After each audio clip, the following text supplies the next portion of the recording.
3 text alerts woke me up in the ICU. The first one said Jennifer withdrew $47,000 from our savings. The second one said she withdrew $32,000 from our emergency fund. The third one wasn't from the bank. It was from her, to someone named DB. The message said, "He'll never know. Doctor says 6 to 12 months before he can even sit up on his own." I couldn't move my legs, but I could read just fine. My name is Marcus Hayes.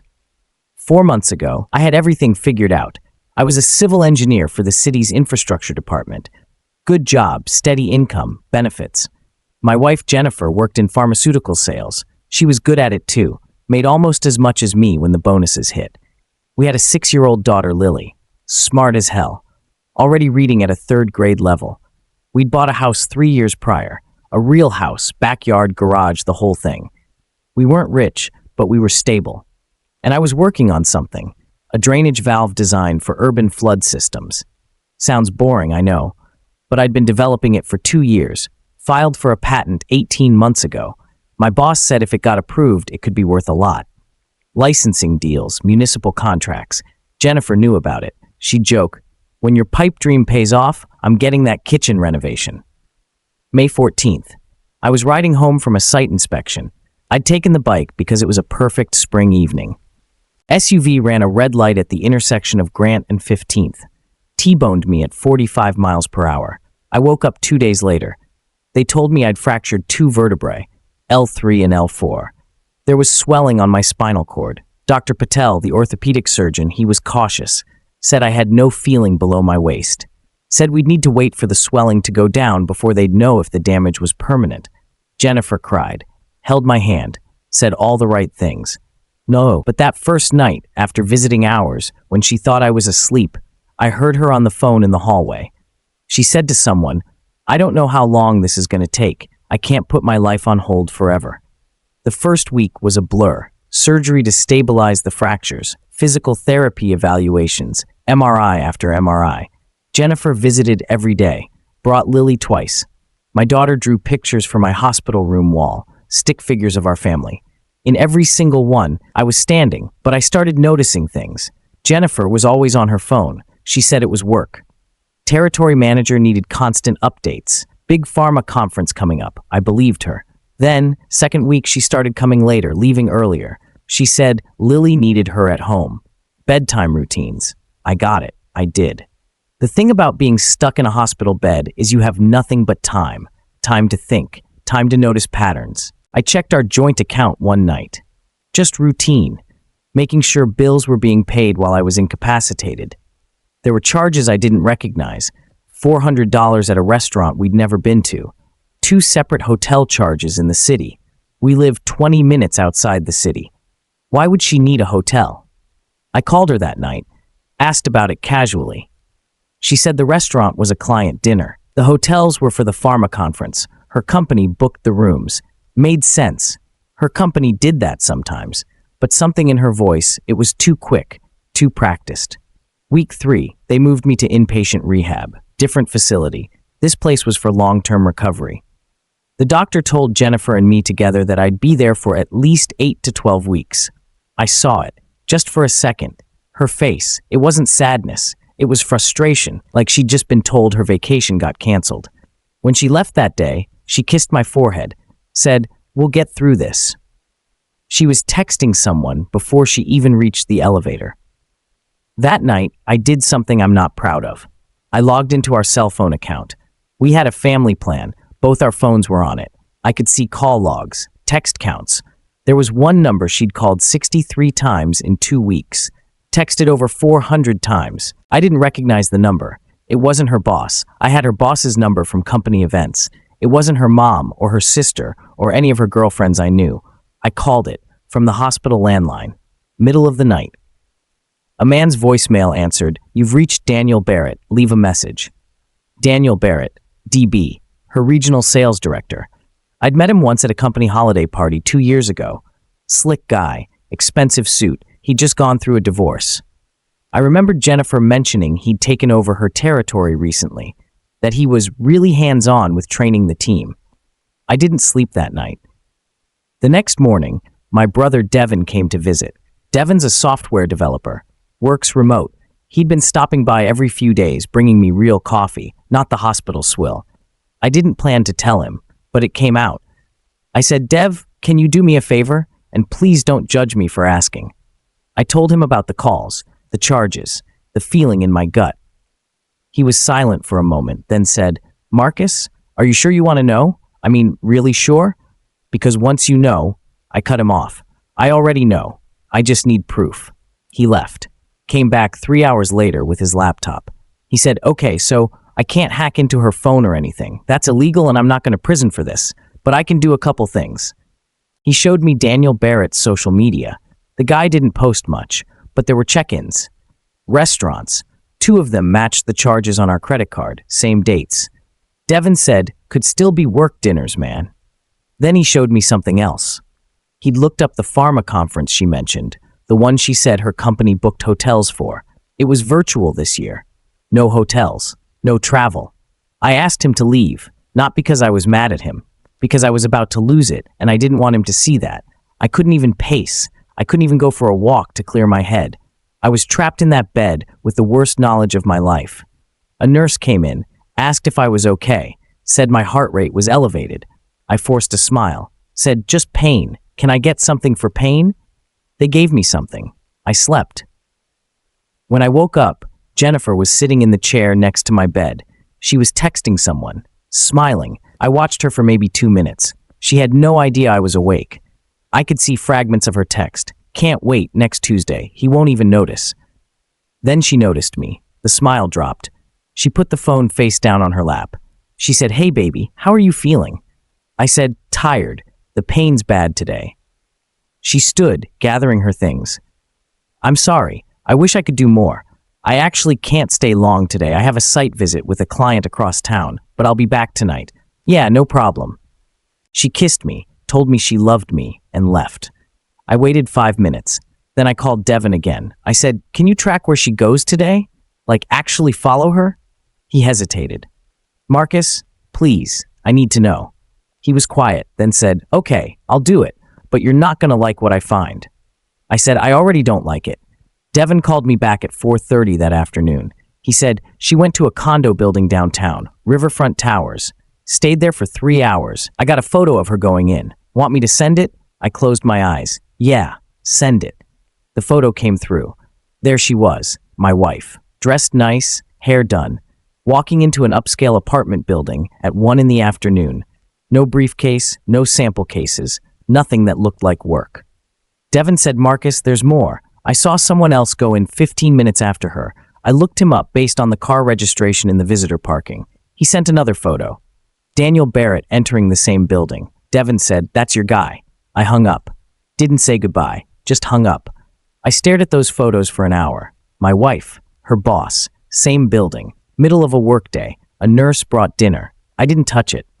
Jennifer arrived that evening, smiling, cheerful. She said, hey, sorry I'm late. Traffic was insane. How was your day? I wanted to scream. I wanted to throw the photos in her face, but I couldn't. Not yet, because I was trapped, literally trapped, in that bed, in that room. I forced normalcy. Same as every day. Boring. How was your client meeting? She launched into a detailed lie. 10 minutes of fabricated details about a meeting that never happened. She was good at it. Really good. Her phone buzzed on the table. She glanced at it, smiled slightly, turned it over. I said, who's that? Oh, just work stuff. Daniel checking in about tomorrow's territory call. Daniel. She said his name so casually, like it meant nothing. She left at 8, said Lily had to be in bed by 8:30 and she'd stayed as long as she could, and I was alone. Again, with my thoughts, and the photos. That night, I went through every transaction in our accounts for the last 3 months. Restaurants, hotels, shopping, thousands of dollars. None of it made sense for her job. None of it made sense for our life.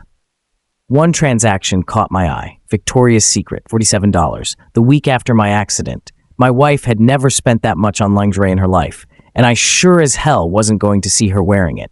I couldn't confront her yet. I was stuck. But I wasn't helpless. Devin became my eyes. Over the next 2 weeks, he followed her 3 more times. Same pattern, same building, same guy. I also started documenting everything. Screenshots of bank statements, call logs, text frequency reports. I even contacted a divorce attorney from my hospital bed, set up a phone consultation. The attorney said, Mr. Hayes, given your current medical situation and the evidence you're describing, we need to be strategic. Document everything. Don't confront until you're physically capable of leaving the situation if needed. He was right. I needed to wait. But waiting was killing me. Then week 5 of rehab, something changed. My physical therapist, Dr. Sarah Chen, said, Marcus, I want to try something today. We're going to attempt standing with the parallel bars. I was shocked. Standing? But Dr. Patel said, she cut me off. Dr. Patel is conservative. That's fine, but I've been watching your progress. You have more nerve response than your initial scans suggested.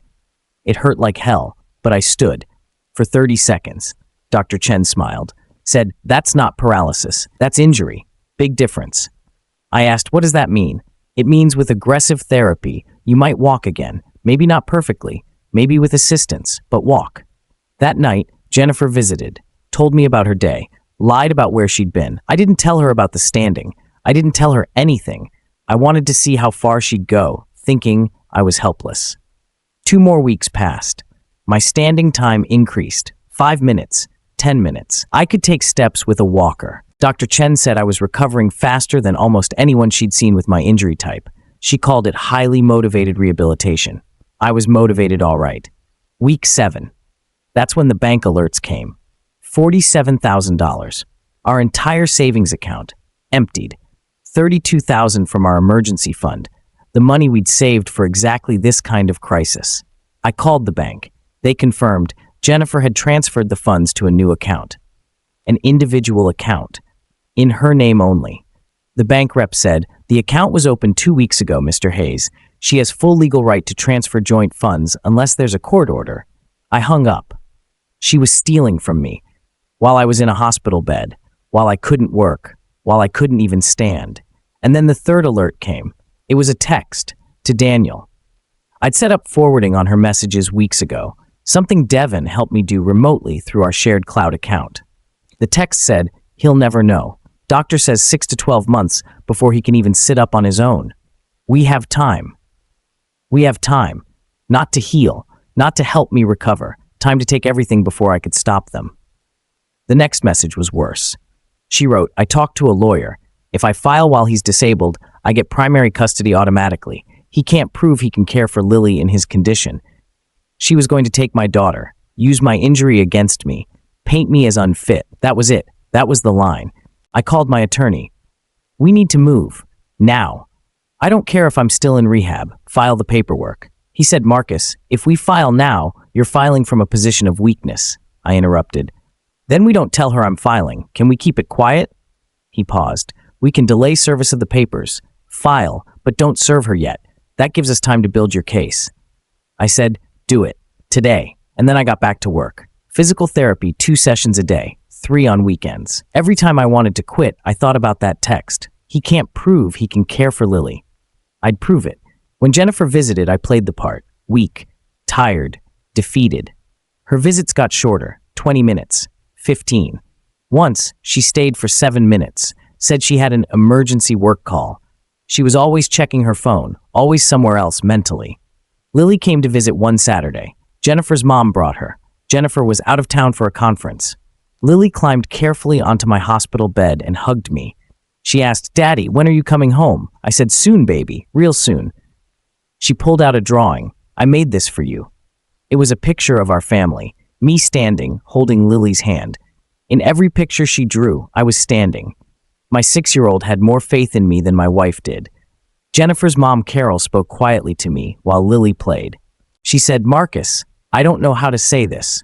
Jennifer's been different, distant, even with Lily. She's gone a lot. I was careful with my words. Work's been busy for her. Carol shook her head. It's not work. I know my daughter. Something's wrong. I don't know what, but something. I said, Carol, just make sure Lily's okay. That's what matters. She nodded, looking worried. She didn't know the full truth yet, but she would. Week 9, I got news. My phone rang. The caller ID showed U.S. Patent Office. I almost didn't answer. I'd forgotten about the patent in all of this. The patent officer said, Mr. Hayes, I'm calling to inform you that your utility patent for the Hayes adjustable flow drainage valve has been approved. I sat up in bed. What? Approved. Congratulations. You should receive the formal documentation within 2 weeks. I asked, what does that mean, practically? That's outside my area, Mr. Hayes, but I'd recommend speaking with a licensing attorney. Municipal infrastructure patents can be quite valuable. I hung up, staring at the wall. I called my boss. Former boss, technically. I was still on disability leave. He said, Marcus, I heard about the approval. This is huge, man. I've already had 3 companies reach out asking about licensing rights. I asked, companies? What are we talking about here? Conservatively, if you license this right, you're looking at initial payments of 2 to 3 million, plus royalties on every unit sold. I was speechless. He said, Marcus, you there? I found my voice. Yeah, I'm here. Can you send me the contact info for those companies? And I need a patent attorney referral. Already done. Check your email. And Marcus, get better soon. We miss you around here. I hung up, mind racing. $2 to $3 million, minimum. For a design I'd created on my own time, with my own resources. I checked. Jennifer's name was nowhere on the patent. She wasn't a co-inventor. She hadn't contributed financially to the application process. This money was mine, only mine. I called my divorce attorney again. The patent got approved. It's going to be worth millions. She doesn't know yet. He was excited. Marcus, this changes everything. We need to move fast. If she finds out before we serve the papers, she might have a claim. I asked, how fast can we move? I can have her served tomorrow, but where are you physically? Can you handle the fallout? I looked at the walker next to my bed. I'm walking. Not great, but walking. How soon can we schedule a custody evaluation? If we push, 2 weeks. But Marcus, she has those texts saying you can't care for Lily. Then we show them what she was doing while I was in here, the affair, the money she stole, paint the full picture. He agreed. Okay, I'll file the motion for emergency custody evaluation. We serve her tomorrow at noon. I said, do it. I didn't tell Jennifer about the patent. When she visited that evening, stayed for 12 minutes, I acted the same, weak, tired, defeated. She said, I can't stay long tonight, work thing. I nodded. Yeah, no worries. She left, probably to see Daniel. I didn't care anymore. The next day, 1 p.m., my attorney called. He said, she's been served. Process server caught her at a coffee shop. She's calling you in 3, 2. My phone lit up. Jennifer calling. I let it ring. She called 4 more times. Then she showed up. Jennifer burst into my rehab facility room, papers in hand. She shouted, what the hell is this, Marcus? I was calm, in my wheelchair, prepared for this. Divorce papers. I think that's pretty clear. Her face was shock and anger. You're filing for divorce? You? You need me. How are you going to take care of yourself? My expression was cold. I'll figure it out. I've been figuring things out while you've been busy. Her anger rose. Busy? I've been working to keep us afloat while you're in here. Do you have any idea what kind of pressure I've been under? I pulled out my tablet. Yeah, I know exactly what kind of pressure. Must be exhausting spending 3 hours at a time at Daniel Barrett's apartment. Her face went white. What are you? How do you? I showed her the photos. May 23rd, June 2nd, June 9th, June 16th. Should I continue? She stammered. We were working. I cut her off. Don't. I have call logs. I have text messages. I have bank records showing you drained our accounts. And I have your message to him saying you'd file while I was disabled so you could take Lily. Her expression shifted to panic. Marcus, please let me explain. My voice was cold. No, you don't get to explain. You get to leave. She tried a different tactic. Tears starting. I made mistakes, okay? I was scared. I didn't know how to handle. I was unmoved.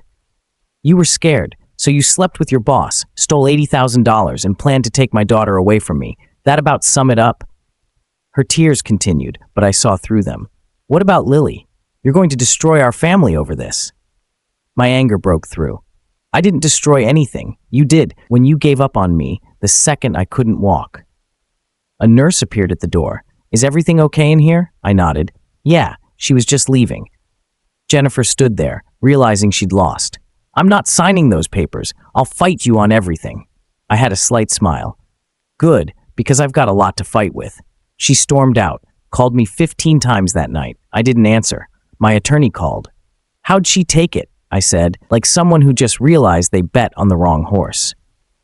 He chuckled. Good. Now, about the patent, we need to get the licensing contract signed before the divorce is finalized.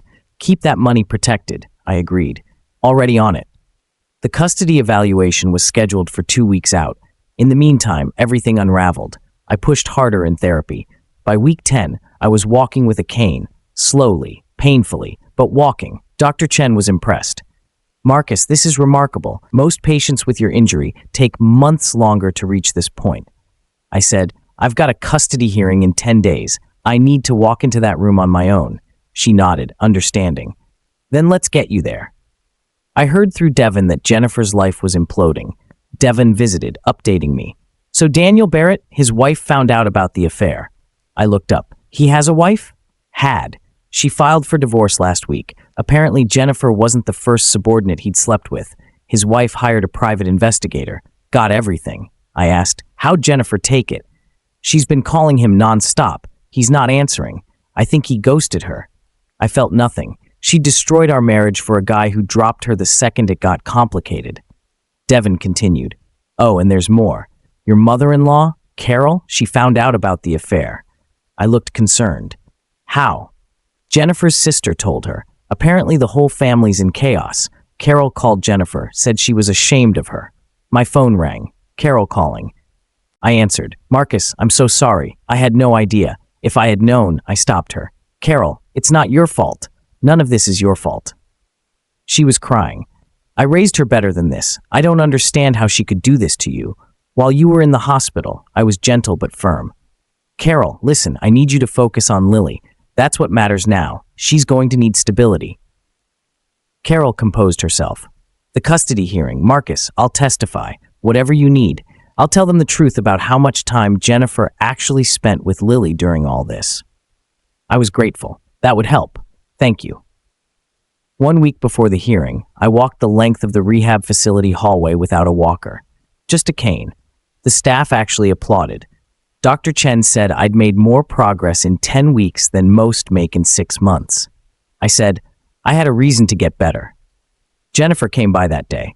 She'd been avoiding the facility since I'd served her, but her attorney must have told her to show up, look concerned. She walked in, saw me standing by the window. Her face went white. She said, You're standing. I turned to face her. Yeah, turns out it wasn't permanent. Misdiagnosis. Or maybe the doctor just didn't have all the information. She was processing, realizing she left me for nothing.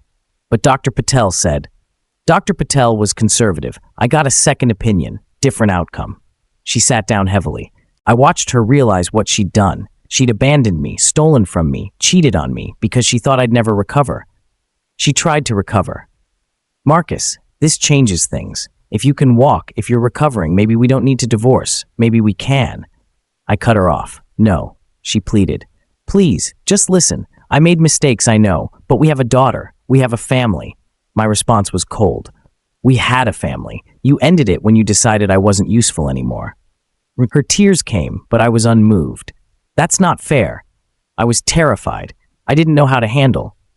I showed her the texts on my tablet. Here, let me read you something. He'll never know. Doctor says 12 months before he can even sit up on his own. We have time.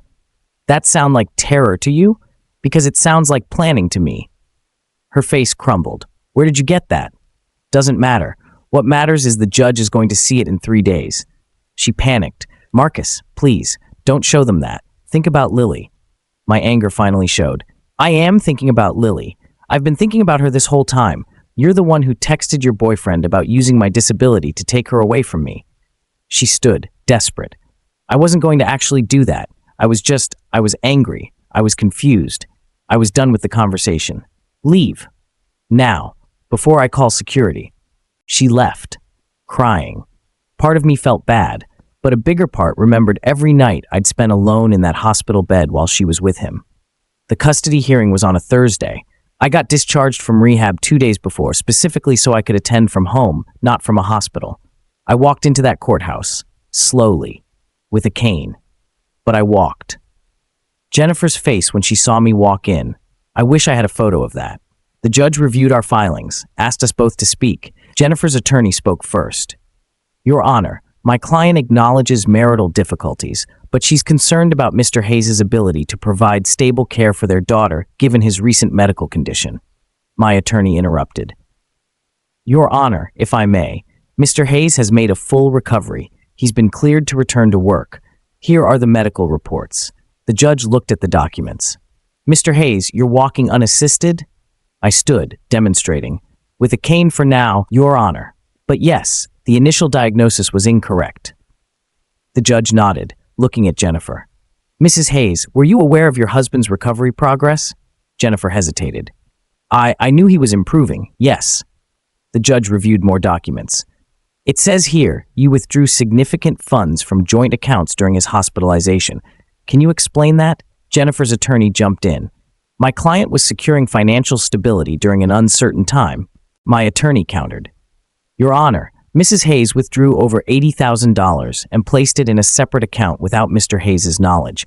We have evidence this was in preparation for leaving the marriage while he was incapacitated. The judge's expression hardened.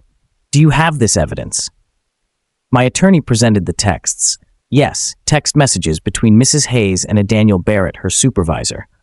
Messages include plans to file for divorce while Mr. Fanfour Hayes was unable to contest custody. I watched the judge's face as she read. She didn't look happy. The judge looked at Jennifer. Mrs. Hayes, did you engage in an extramarital affair during your husband's hospitalization? Jennifer paused for a long time. Yes, but I was under extreme stress. The judge cut her off. That's not a defense, Mrs. Hayes, and these messages show premeditated intent to manipulate custody proceedings using your husband's temporary disability. Jennifer's attorney tried to recover. Your Honor, my client's relationship with Mr. Barrett has ended. She's focused on co-parenting. My attorney presented more evidence. Your Honor, we also have testimony from Mrs. Scrolla, Hayes' mother, Carol Martinez, regarding the time Mrs. Hayes spent with the child during the relevant period. Carol was called to testify. She told the truth, that Jennifer had been absent more than present, that she'd been leaving Lily with her mother while she was working late.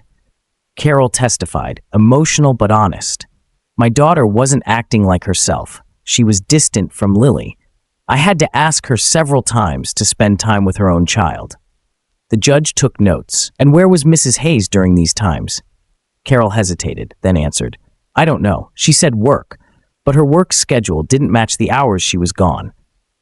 Jennifer's face when her own mother testified against her. That was rough, but it was the truth. The judge made her decision. I'm granting temporary primary custody to Mr. Hayes. Mrs. Hayes will have supervised visitation pending a full psychological evaluation. Jennifer gasped. Supervised? You can't. The judge was firm. I can and I am. You've demonstrated poor judgment during a family crisis, financial manipulation, and documented intent to misuse the custody system. Until I'm confident in your motivations, visitation will be supervised. I'd won. Primary custody. Lily would live with me. Outside the courthouse, my attorney congratulated me. That went better than I expected. The judge did not like those texts. I nodded. What happens now? Divorce proceeds. Given the evidence, you'll likely get a favorable settlement. The stolen funds will have to be returned. And honestly, with the patent licensing, I look back at the courthouse. I don't want her money. I just want Lily safe. My attorney understood. Then that's what we'll focus on. 3 months later, I'm back at work part-time. The patent licensing deals came through, $2.7 million up front, plus royalties. Lily lives with me full-time now. Jennifer has visitation every other weekend. Supervised for the first month, unsupervised now. The judge said she'd earned it by completing the psych eval and anger management. Lily was helping me make breakfast one morning. She looked up at me and asked, Dad, is Mom going to come back and live with us? I was gentle but honest. No, sweetheart, Mom and I are getting divorced, but that doesn't mean we don't both love you. She processed that. I'm glad you can walk again. I smiled. Me too, baby. Me too. Devin texts me sometimes with updates. Jennifer lost her job. Company policy against relationships with subordinates. Daniel Barrett got fired too. His ex-wife took him for everything in their divorce. I don't feel satisfaction. I don't feel revenge. I just feel tired. But I also feel something else. I feel grateful. Grateful I can walk. Grateful I have my daughter. Grateful I saw who Jennifer really was before it was too late. The accident didn't break me. The betrayal didn't break me, but it sure as hell showed me who was standing beside me and who was standing on my back while I was down. I don't need revenge. I have something better. I have my daughter. I can walk. And I'm free. That's enough. Thanks for listening to my story. If you've been through something like this, or if you're going through it right now, remember, your worst moment doesn't define you. What you do after does. Drop a comment. I read them all. And if this story meant something to you, share it with someone who needs to hear it.